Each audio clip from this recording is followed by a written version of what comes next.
Mirasee. People talk about what are the external things I need to do to be a good leader. But I think that's the wrong question. The right question is, what's the internal transformation that you want to achieve in life? And when you pursue that journey of that internal transformation, you automatically become a better leader. I'm Sharon Richmond, and this is To Lead is Human. For more than 30 years, I've run a business called Leading Large.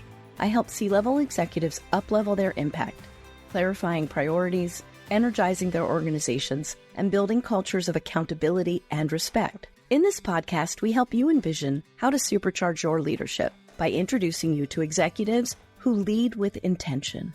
These business leaders exemplify the principles of leading large. They know that as leaders, the positional power they get comes with an equal measure of personal responsibility. These leaders not only deliver stellar value to their customers, clients, and stakeholders, they also prioritize building organizations that provide purpose, meaning, and a healthy work environment for their employees. We learn from the challenges and successes they've experienced on their human journey. My guest on the show today is Arvind KC. He's the Chief People and Systems Officer of Roblox, a platform that allows people to create virtual, immersive experiences to come together in play, work, learning, creation, and connection.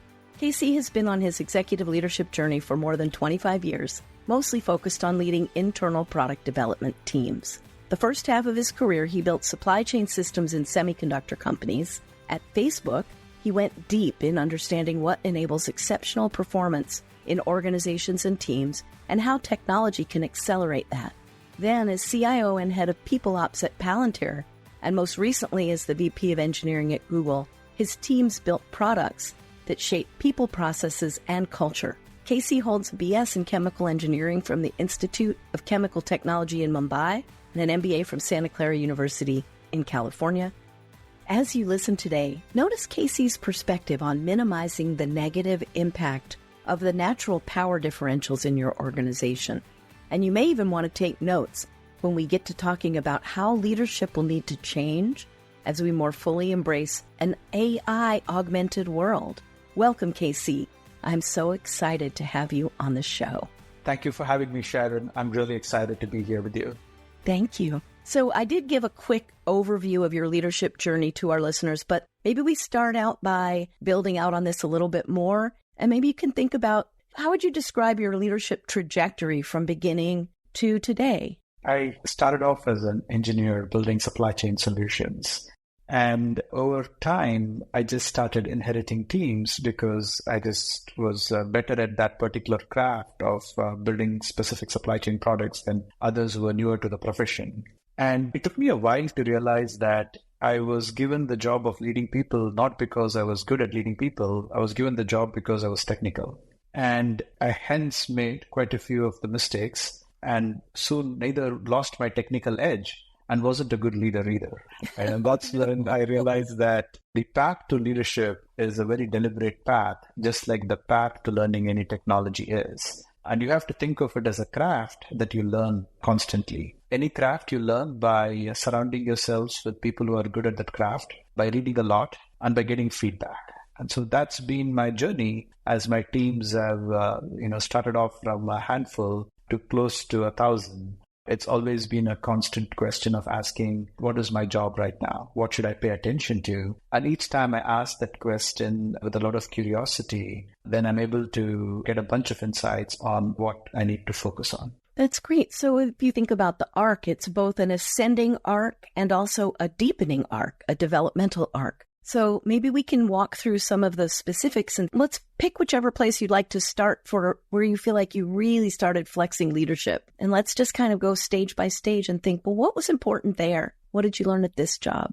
Yeah, so go way back and start with Xilinx, which was the first place where I had people in 4 different countries reporting to my organization. And it took me a while to realize that the time that you've spent face-to-face is so important. Those were the age when you didn't have Zoom and the video conferences. So most of our conversations used to happen using phone calls and as well as emails. And the gulf that was created because you could not just hang out was huge. And it was a huge unlock for me to realize that, this face-to-face time is so important. So that was one key thing that I learned there. And it is fascinating how we kind of have to relearn that now when a lot of us are on Zooms all day and we don't realize that, just getting lunch together, dinner together, coffee, going for a hike makes a huge difference in the human connection. And ultimately, what is most important in any relationship and the leadership relationship is the human connection. So that was one of my first lessons. The next place that I think I had a significant evolution of my leadership understanding was at Facebook.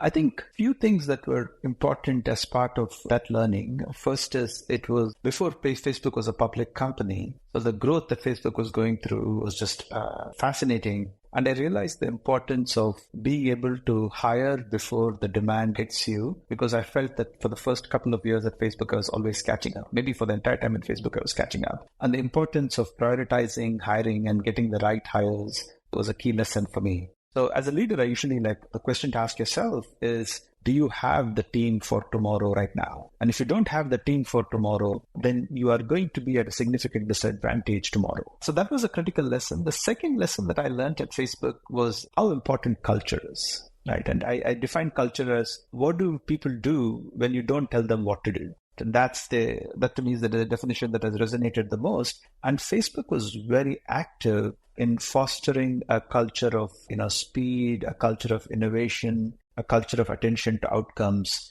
And it ranged from things like we would make posters that we would put up by people's walls. We would talk about it in terms of our values. And just seeing how much of a difference it can make to the team was just eye-opening to me. I wonder if you could give an example of that last story. How did it affect people? What did you see them doing differently, or how did you see people responding to that effort? Yeah. On the culture bit, one value that Facebook held very dearly was fail fast. And it was just a way to say, move and try and don't be stuck like a deer in front of headlights. And the way they would embrace that is in the weekly all hands, we would talk openly about failures. And the failures were talked not as a punishment, but really as wow, that's cool. We tried this, we failed it. This is what we learned, right? So this failure is the conduit for learning was just a fun thing. And I didn't know then about this notion of psychological safety, but what I saw it create was this enormous psychological safety where people were willing to be bold and willing to take risks. Right. And I think I realize even now that people artificially create boundaries for them that are, self-imposed. And you frequently, as a leader, need to break these boundaries and say, don't be afraid, try something more. And if it fails, we got a net. That's great. And so as you moved forward from Facebook, what was their next chapter like?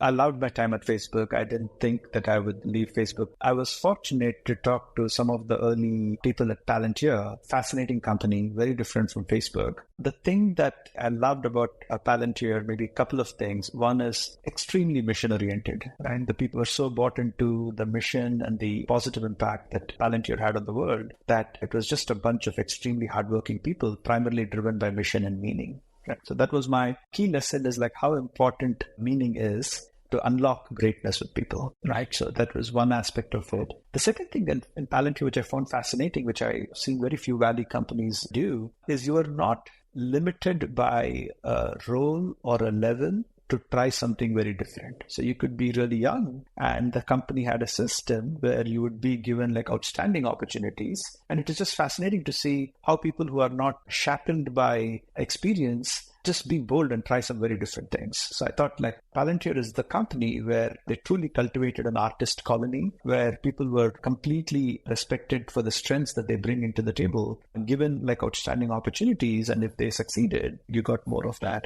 And was it at Palantir where you first started taking accountability for the people ops? That's right. So at Facebook, I shifted from supply chain to building products for people and collaboration. And then Palantir, I continued to be very opinionated about the people topics. And so I got people ops as I don't know if it's a reward or a punishment, but I think of it more as a reward. And I'm happy to share how my brain twisted when I went from a primary technology role to a combination role. Let's do that. Tell us about it. If you think of a role of a technologist and role of people ops, they, actually feel very different. But I think of leadership roles across different functions as different exercises that you do in a day, right? So you could be a runner and you're running, And a good complement to that is go do some yoga to stretch it out and like not become very tight. And that's kind of what I found between a technology and a people-facing function, right? So technology, you bring the engineering rigor of doing things. And in a people function, you lead with empathy. You lead with like, how can I add value to people? And when you put those two together, ultimately what you're trying to do is use technology, but lead with empathy and a service mindset. And that combination to me is the golden quadrant to be in. So what's a good example of how you brought that in to blend the empathy and the service mindset in practices? There were some practices that I used to do before that. I didn't have a name, but it amplified the importance of it. So I'll talk about two examples on either sides. So one is when you're building internal products, you have to ask yourself, how am I cultivating user empathy, right? And the best way to cultivate user empathy is actually go do the job. So for example, if you're helping recruiters or if you're helping your salespeople and building tools for them, go and do the job. Is that what you've described as tasting the soup? That's right. So we believed a lot of that in Palantir is like you need to be able to dive deep. Even at Facebook, there was a belief that the topmost levels, you need to have a certain amount of reality check with being in the trenches and being in the details. So yeah, that is a great example of tasting the soup is go do the job of the person who you're trying to help by building a product for them. And like that builds empathy like no other technique. So that was one. And then if I shifted to the people side, I think a lot of people on the HR and people side, in some sense, are uncomfortable dealing with engineering because they don't speak the same language. And that language is the language of data and logic, right? So they're actually very good with like empathy. But if you combine that with like data and reasoning, the effectiveness of the organization just compounds, right? So those are two examples where infusing a data-driven mindset in the people org, infusing more of tasting the soup and user empathy with the technology led to a good osmosis between these two. That's great. And I imagine in your current role, it continues in that way. It does. And along the line, a key aspect of it was information security was part of my portfolio as well. And when you think about information security, again, that's a critical function. And injecting that with the engineering rigor as well as empathy tends to produce a function that will be very well received by the organization. So Facebook, you said, was very values-driven, focusing on fail fast. I know you've also talked a little bit about your own struggles with perfectionism. And so how were you able to kind of balance the drive to have everything be really perfect with this idea of try it, fail fast, move on? Yeah, I still struggle with it. So I can say it's a constant evolution. And I think the way I've tried to resolve it is the path of iterating and failing fast is the quickest way to perfection. Right. So that's how I've been able to converge the two concepts, that they are not actually opposed, but they are merged in that if you want to get to a really good solution, you need to be able to fail fast and do things iteratively. So one of the things that a lot of the companies that I've worked with over the years struggle with is how to help people both have that reach and strive. We want a stretch goal, but also not to become overwhelmed and working to the point where you can't think clearly anymore. And I just wonder, how do you reconcile this in these early stage environments? It's such a tricky thing to balance. So what is the reason for having that stretch goal, right? Is that you unlock a level of performance that you didn't think you could do before. And to me, the high that you get from that is just phenomenal. So that's the reason you really do it, is you get a high of like, oh, wow, I didn't know I can do that. This is awesome, right? But then you have to be very clear on what are your non-compromisables in pursuit of that. And for me, my non-compromisables over years have been by my spiritual practice, my exercise, my nutrition and sleep. So if those four are not compromised, then I don't hit the burnout zone. So that's kind of how I feel. Once you have those four things there, the rest of the time, just have fun. So that's great. I know everyone's like, oh yeah, it's easier to do that at the executive level, which by the way, I don't think is true. But a lot of people think when you're earlier in your career, you can't set any kind of boundaries around your life like that because that's not what's expected. So how do you educate your younger employees to start out understanding these four things? There's a principle I strongly believe in. If there is a thing you feel you cannot do today because of some reason, the chances of you doing it tomorrow is close to zero. So, and I strongly believe that even early in my career is if I don't take time out to exercise at this stage in my career, the chances that I'll take time to exercise, 20 years from now is zero, right? And so it's a myth that, something has to change for you to be able to do a thing that's really important to you. And I don't have a more euphemistic way of saying this, is you're just fooling yourself. And you have to get down to being real with yourself. And there's no excuse for you to not prioritize what's most important early in your career. So I guess the dilemma then for a lot of early and mid-career folks, and I'm specifically thinking about the engineering organizations and the product development organizations, they feel such urgency to complete, to perfect, to hit a release, to move on, that sometimes I see that people just don't take the time for themselves.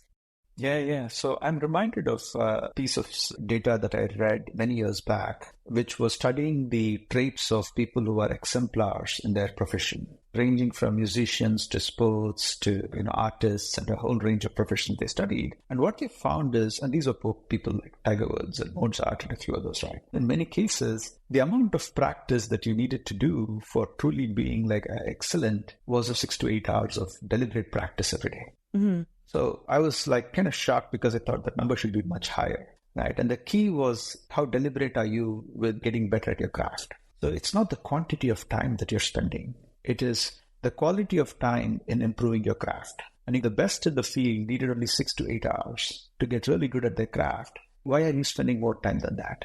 And I would posit that the time that you're spending more than that is actually unnecessary work that can be cut out. And ultimately, getting very good at saying no to a whole range of things is the path to success. Which very much is around this sort of idea of essentialism, right? That we try to figure out the very few things that matter most to bring our progress forward. So another thing that's coming up a lot with the companies I've been working with the last few years is how to think about goals and the purpose of goals in a company that's growing fast and sometimes changing direction fast. So I know that there are a number of companies that use OKRs. That's for people who don't know, objectives and key results, which is one way to structure. There are other schools of thought. And I wonder, what have you found works best for helping people maintain that focus? And therefore, if they're clear what is most critical, then they can decide where can they stop their workday to go do these other things. I think the answer really varies based on the size of the company you're in. If you're a small company, my recommendation is don't do OKRs.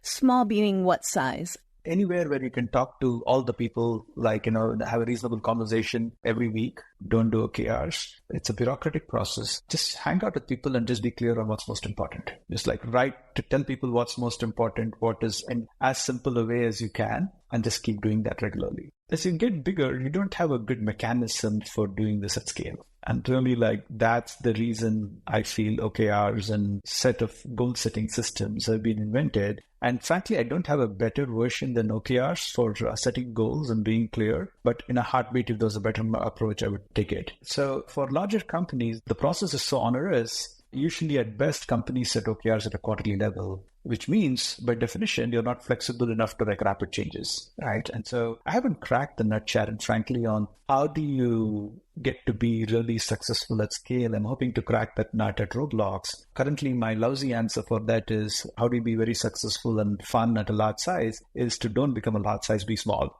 That's not a good answer. It maybe isn't a good answer, but I remember reading some research, actually a number of studies that said once a company or an organization gets larger than 100, 120 people, it really can't function effectively because that is the size of a human community that can connect and work together. And so in a way, I almost think of larger companies as a collection of smaller organizations. And in that case, then it's around how do the organizations align to a common strategy? And do we know what it looks like when we get there? So we are very passionate in Roblox about trying to answer this. So of course, we are larger than that size. I think there's a lot of truth to what you're saying. What we're trying to understand is how can you be a good community of communities? And the way we are doing that is we think deeply about a recursive structure across the organization. So we're organized into 8 groups, and then those groups under them have teams, and under the teams you have pods. And when you get to a pod, you're talking about like a dozen people or so who can work exceptionally well. We're hoping that within this recursive structure is a way that we would unlock and be like a very cool large company. We are at 2,500, which is still not the scale of a 100,000 person company. But one thing we think a lot about is how do we take the long view and establish primitives and foundation muscles that will stay true when we grow from 2,500 to 10,000 to 100,000. This is our approach to it is very actively thinking about, we don't want to be the sucky large company. We want to be the large company that thrives. And how do we get those muscles in place now? And so what are those foundational capabilities that you're building in now? And how are you doing that? So the team is typically about multiple pods, and we have a definition of what a well-run pod looks like. And it's not too hard. Clear goals, accountable to metrics, thriving people, and then you share your progress towards your vision on some regular basis. So there is some routines for that as a team. And then those things just defined crisply for all sizes, a size of 12, a size of 100, and a size of few hundred, and eventually a size of a few thousand. And we're constantly iterating on that. Every group, we do an end of quarter review as if the group leads themselves are the CEOs of that. And that's what we believe in. And we post the review, spend a fair amount of time in debriefing and say, how can we do that better? Right. So we are constantly thinking about routines for community of communities and how can you execute that, learn from it, and then evolve it. So that's some of the foundational muscles we're building. So just maybe over the last 6 to 12 months, what's something that you've learned that you're moving toward in that way? Yeah, so we're constantly thinking about what is right in terms of OKRs. Do we be at an OKR level, or do we go to a level below where it becomes a little bit more real to people and connecting it to their work? So that's one area where we had some evolution in our thinking. We've also been evolving the metrics that we want to hold accountable at the company level, group level, team level, pod level. So creating visibility for that has been another area that we've made fair amount of progress in. And EOQs is another example. The end of quarter reviews that we do, we spend a fair amount of time thinking through the content that will be most useful for the adjacent communities, the content that will be most useful for the presenting community or group itself. So those are a few things that we have made progress on. Of course, we believe in making all of this systematic. That's why I have the role of people and systems. So we're building a range of tools to make it easier for people. Yeah, that makes a lot of sense. Well, at some point, if you're willing to show them, I'd love to see them. My desire is to open source it. So I believe that things get better when you share it. There is nothing that we do which we think we cannot share it with the world. So it's just a question of prioritizing and making time for doing that. Absolutely. And when you're fast growing, of course, that has to be the priority, is the foundation that can support that fast growth. Maybe I'm taking this on a tangent, but the thing that in the spirit of the openness and transparency, the thing that I've seen different about companies is not the ability to come up with an idea. It's the ability to execute that idea. So I absolutely think that you need to have a very good idea and then you need to execute it. And if you have a very good idea, the only way to make that idea better is to share it with everyone so they can give you feedback on it. Because we're never ever going to win with the strength of our ideas. We're going to win with a combination of that idea and execution. Yeah, that's really right. So you have a different seat than I have, and then a lot of our leaders, having been in evolution of tech for a while. What do you see forthcoming around how evolutions in technology, maybe aspects of generative AI or other kinds of machine learning? How does this affect leadership? How does this affect your leadership, or how might it affect our collective leadership over the next 3 to 5 years? Maybe I'll share a model that I've been playing with, right, in mind, and then use that to think about how does it change leadership, right? So I think in the beginning of the initial era of tech, you had a single person who was capable, and you really amplified the capability of that person by giving them a piece of technology. I think of that as the amplification of the individual phase. Now, in the second phase, which was both internet and mobile are aspects of that phase, is what you did is you made it a lot easier for people to communicate and collaborate with each other, right?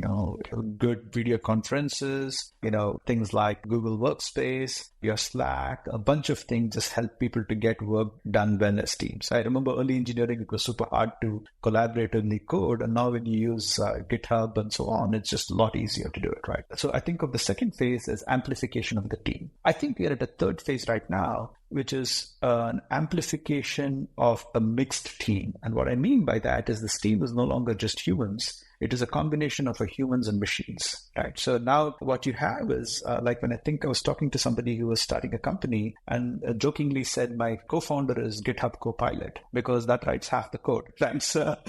And so you have to think about, and when you look at large language models and Gen AI, what's happening is this notion of agents, which will do a bunch of busy work for you in the background and amplify you. So the team is no longer you, it is you and a set of machines, and your ability to include these machines in the process is going to determine the success of your team. So think of the first era, leaders who recognize that tools like Excel are necessary to amplify individuals were the ones who were successful and who set conditions for that, built great teams. In the second era, leaders who understood the importance of collaboration and the power of teamwork were the ones who were successful. In the third era, the leaders who understand this, you're going to have this augmented intelligence team, a combination of machines and humans, and what are the conditions that need to be true to nurture that and promote that are the ones that are going to be successful. So what do you think the different leadership challenge is when we have these mixed teams of machines and humans working together somehow?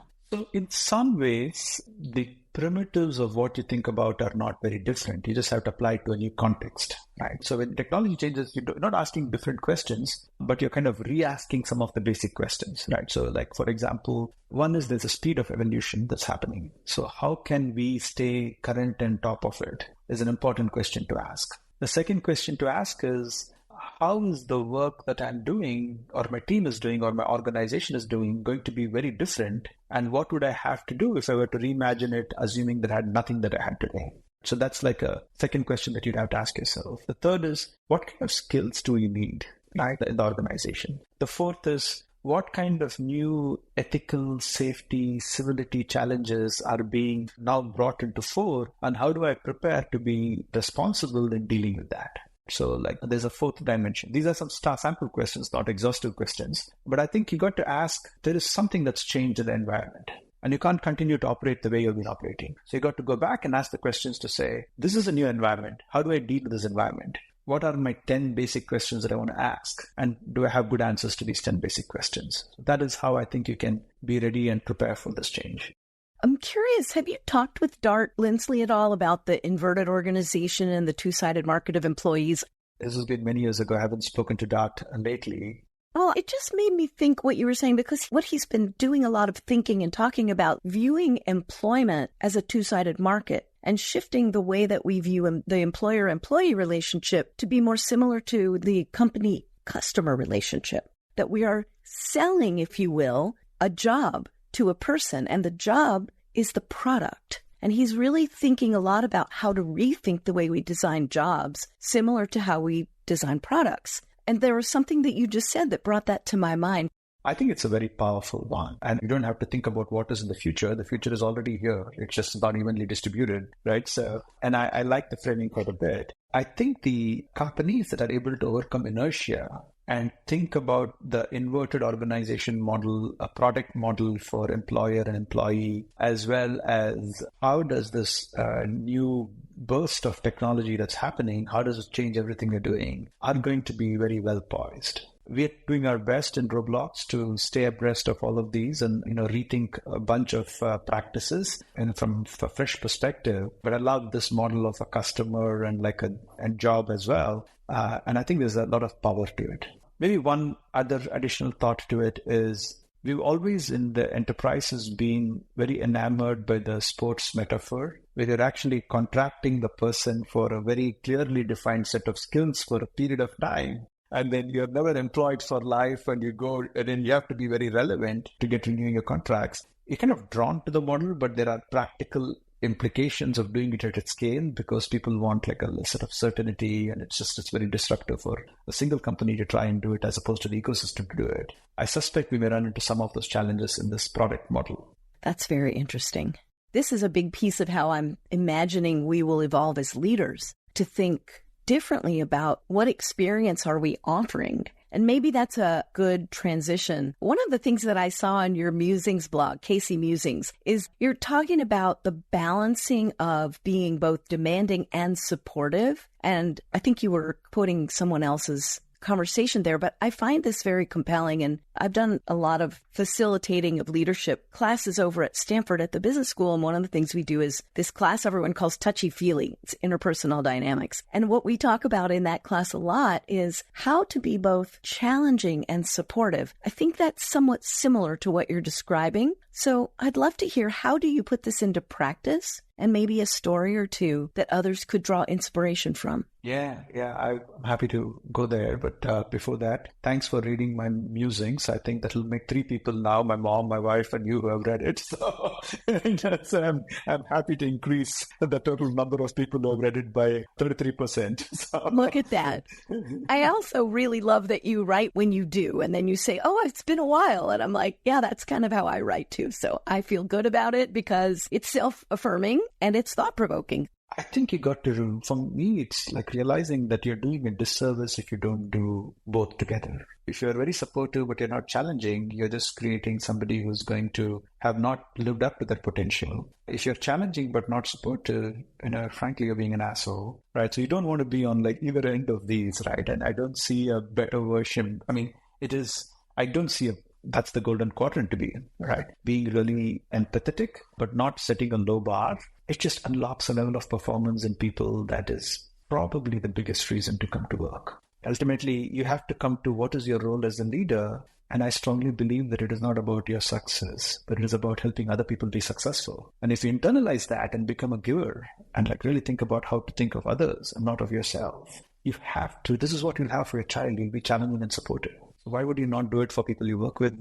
It's interesting because what you said just goes right up against the edge of thinking about how can we cultivate more, take away some of the hierarchical projections at work that get in the way. The people resist authority or people succumb to authority and they're not bringing what I might think of as their whole full thinking self into their role. And so part of the job of leader is creating an environment where others will thrive, same as parenting. But in parenting, we have this given power differential. And while we do have power differentials at work, part of what I'm most struck by that you said you loved about, I think it was Palantir, was that everyone was in and bringing it and giving it and contributing. I guess what I'm trying to look for is how do we acknowledge the power differentials without minimizing the value of everyone's contribution?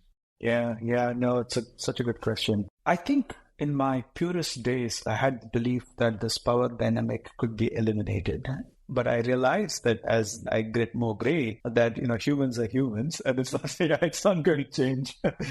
It's not going to change easily. So I think of it more as how do you manage it so that the negative effects of it, the power dynamic has some advantages to it. There is hierarchy, is an organizing function. So it's easier to say when there are 100 opinions, like here is the course that you're going to pursue. So you have to acknowledge it for the value that it brings. But then that gives you the ability to think about what are the downsides that this framework has. And so one downside is that it doesn't let people thrive because they're trying to do something that they don't believe in and haven't had a chance to speak that.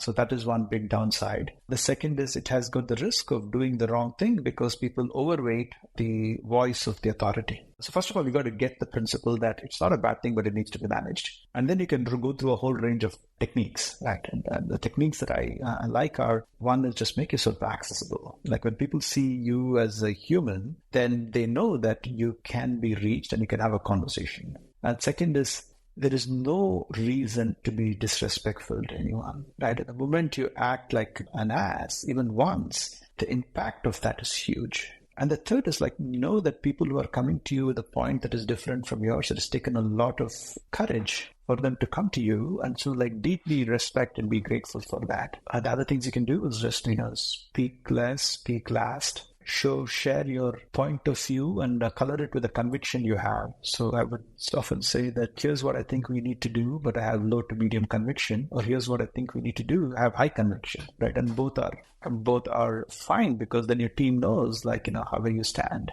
I can go on with a range of techniques, but I think ultimately how a leader recognizes the value of hierarchy and manages the downside very intentionally is going to be a key difference.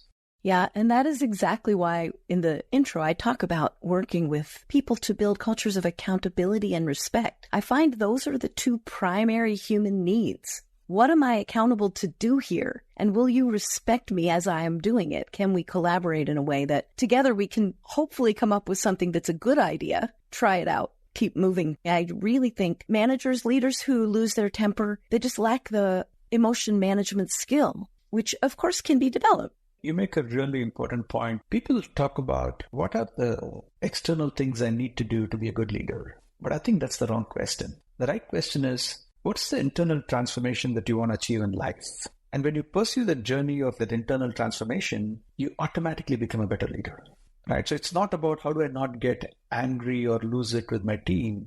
It's about how do you not get angry as an individual and hurt yourself, right? And when you answer that question, then it just cascades to how people experience you. So you've just reinforced very succinctly a core belief of mine, which is leadership is first and foremost self-management.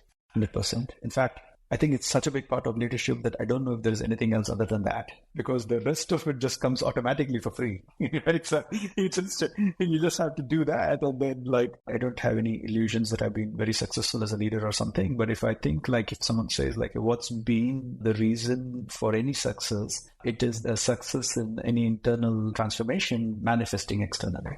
So I love that you brought this up, because my very next question is what our listeners love most, and I think what each of us as human beings love most, is to hear other people's stories of what they had to vulnerably face in themselves to grow and reach the next level. And I'm wondering if you could share maybe some of your own self-development. What did you have to come face to face within yourself, and how do you continue to manage yourself so that you can lead effectively?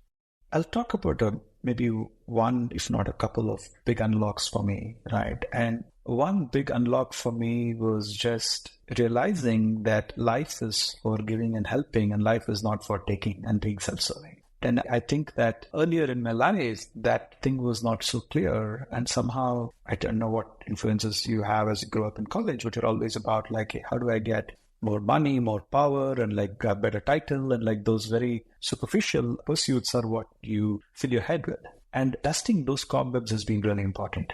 That life is not about pursuit of money. It's not about pursuit of some form of power. It's not about pursuit of some form of fame. All of them are very hollow, and they leave you. It's like drinking seawater. It makes you more thirsty, and it makes you sick. But instead, when you frame it as life is for connecting with other humans, helping them and for serving them, and going through your own internal process of mastery, I think that to me was a big unlock. I cannot say transition from that because it's a journey. We are all always being made. But the more I work on that as a core message, I think that helps significantly. Another aspect of it is you really want to come to terms with how much you want to be driven by your ego. Right. And is that a helpful thing or a harmful thing? And I find that when I was ego-driven in life, I shouldn't say it when I am ego-driven in life, because I always go through phases, just the duration of that phase, hopefully in my life is decreasing. But when you're ego-driven, I don't think you generate good outcomes. I mean, you may generate outcomes, but I don't think they're good long-range outcomes that are helpful for all. How does someone recognize when they're being more driven by ego, and what's the alternative?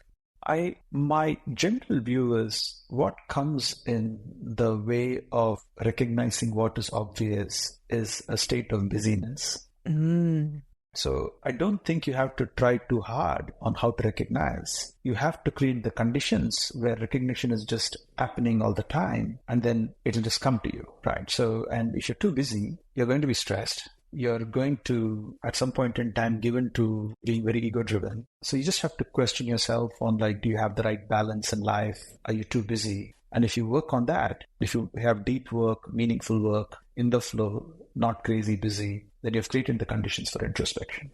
Yeah, I love that. I'm going back up to something you said at the very beginning about the importance for you of 3 things in cultivating your leadership: of reading, learning, and feedback. And I'm wondering, was there some feedback you got along your journey that really helped you shift in a particular way? What was that, and how did you internalize it and move forward?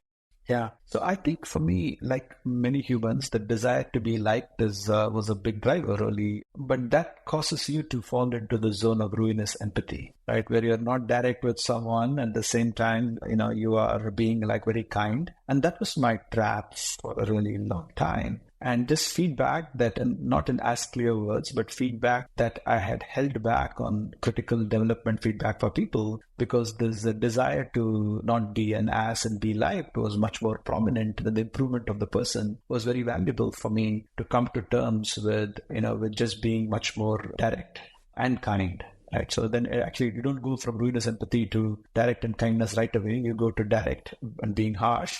So I've fluctuated between those zones, and I tried to spend more time with the direct and kind zone. But I think that feedback was very helpful for me. Thank you for sharing that. I do appreciate it. So what would you say is your current learning edge as a leader? What are you focusing on now going forward?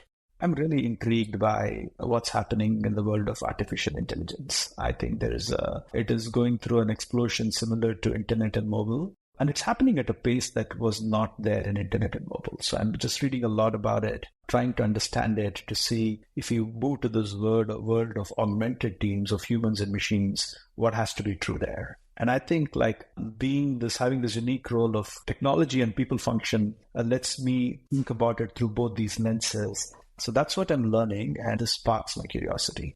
Is there a piece of feedback you've received lately that makes you think you want to refine some aspect of how you're leading? I think one feedback I often get is that there are too many things in my plate and don't spend the amount of time that people need with them. I think there's definitely truth to it. And there is of course, a flaw that I have, which is when I think of the 4 things that are important to me in my life, once I get that done, I just spend all of my remaining time working. Right. And which is a little counter to some of my beliefs, but I've not been able to come to terms with it and get better at, focusing on the things that only you can do and delegate more. So that's an area that I'm working on. It's so great to hear you say that out loud. And I bet lots of listeners oh, me too, because that's one of the hardest things. And sometimes I like to offer a rubric, which is if you think someone can do what you're doing 80% as well, you should maybe delegate it. Yeah. Take the time, make sure that you've got confidence in their thinking, that they and you are in sync, but 80% is enough. Let's move it on. I mean, that goes counter to the perfectionist thing, but yeah, no, it does. Exactly that. And that's the dilemma because I want to be the very best, but sometimes sub-optimizing is optimal, as strange as that sounds. I think there's a lot of truth to what you're saying. And I think as I reflect on some of the recent experiences, even though my belief was that it will be 80% as good, when I've actually let it go, it's been 120% of what I could do. And so it's maybe I should have done more of that, right? So that 80% is actually might be just your own illusion and myth. And I think the rule is very good in causing you to go towards that change, but the change may end up with outcome being better than what you could have done. What could possibly be better than that? A metric that exceeds your target. That's really a good thing. So, yeah. Well, I've so enjoyed our conversation. I want to wrap with my classic. So the name of this podcast, the title is To Lead is Human. And I wonder, what does this mean to you when you think about it from a leader's point of view? I love the name of your podcast, by the way. Right. And I think the way I think about it is connecting to some of the discussions we had. You got to understand what is it that is most human about us. And that's really about connecting with people and unlocking their potential. And in that, a business outcome is satisfied. The more you don't have different personalities for work and non-work, and you're just get your core philosophies right about what it is to be human. And as I said, for me, it's love and service and mastery. So those 3 things are the core things that resonate with me. You will just realize that there is such a beautiful application of that in the workplace. I have to share with you what those of you listening won't see it, but I'm holding up a little card that I keep on my desk from a poet named Spring Washam. Can you see it? That's exactly. Such a beautiful line. I am forever remembering that everything is here to teach me how to love. That's exactly right. I strongly believe in that. As do I.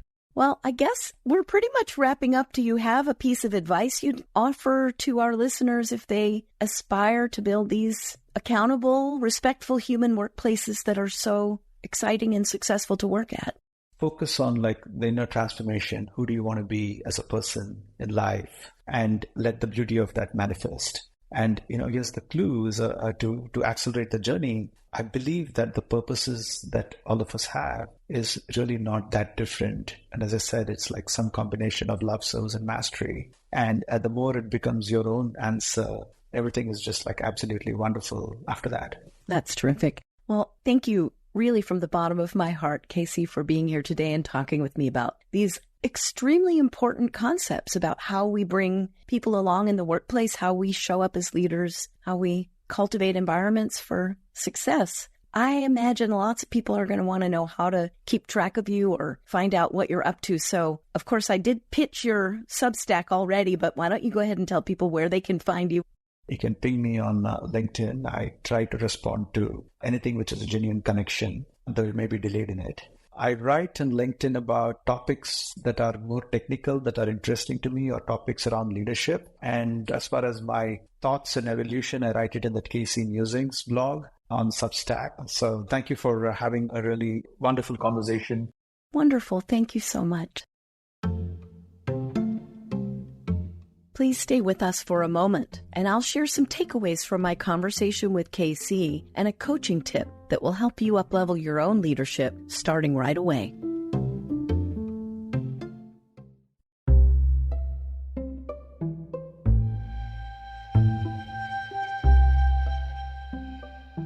Leading is a choice. KC clearly discovered that for him, and perhaps for all leaders, he had to deliberately choose to take the leadership path. He advises leaders to first decide who they want to be in their own life, and only then to consider how this identity will inform their choices as a leader. It helps, KC says, if you can be your same self, both at and outside of work. This makes it a lot easier to be transparent, which builds interpersonal trust.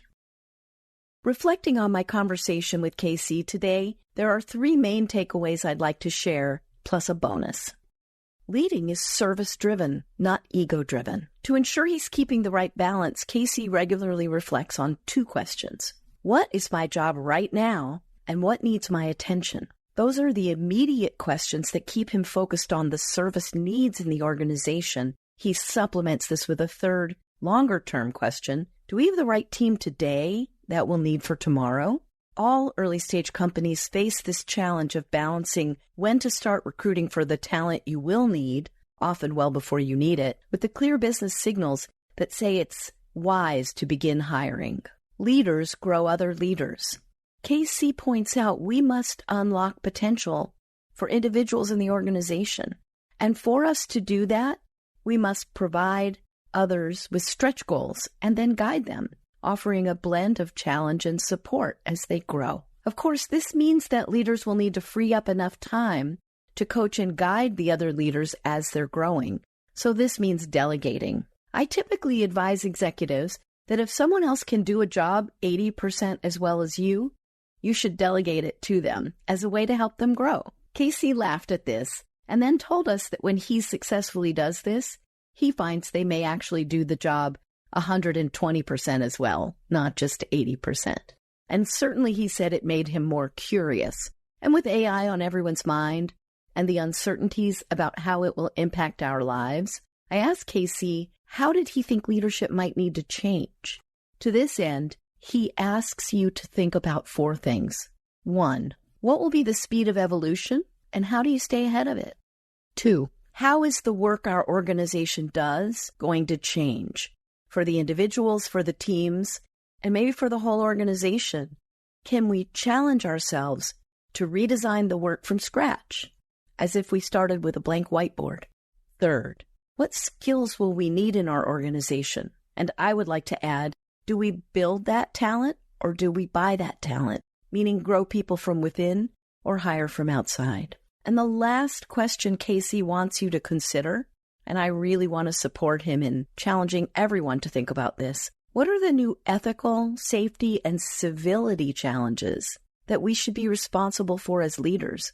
And how do I prepare myself for this responsibility? The last takeaway from my conversation, and maybe the most important one for everyone listening today, is KC's admonition that if you don't make time to take care of yourself today, you probably won't make time for it tomorrow either. So he's prioritized his spiritual practice, exercise, nutrition, and sleep from early in his career, and he keeps them on his calendar.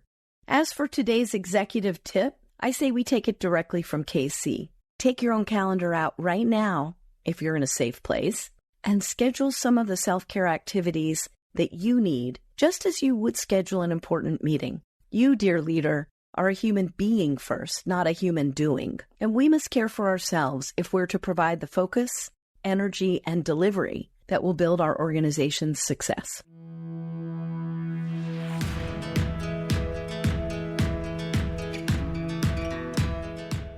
I'm Sharon Richmond, and this has been To Lead is Human. You can find out more about me at leadinglarge.com. That's LEADING large.com. To Lead is Human is part of the Mirasee FM podcast network, which also includes such shows as Once Upon a Business and Making It. This episode was produced by Cynthia Lamb. Andrew Chapman assembled the episode. Marvin Rosario edited it. And Danny Eni is our executive producer. Hey, don't miss our upcoming episodes. You can follow us on Mirasee's FM YouTube channel or your favorite podcast player.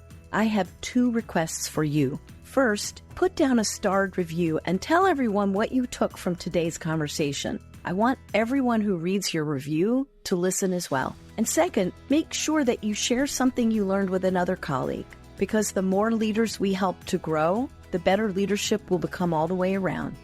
Thank you so much for listening, and I'll see you next time on To Lead is Human.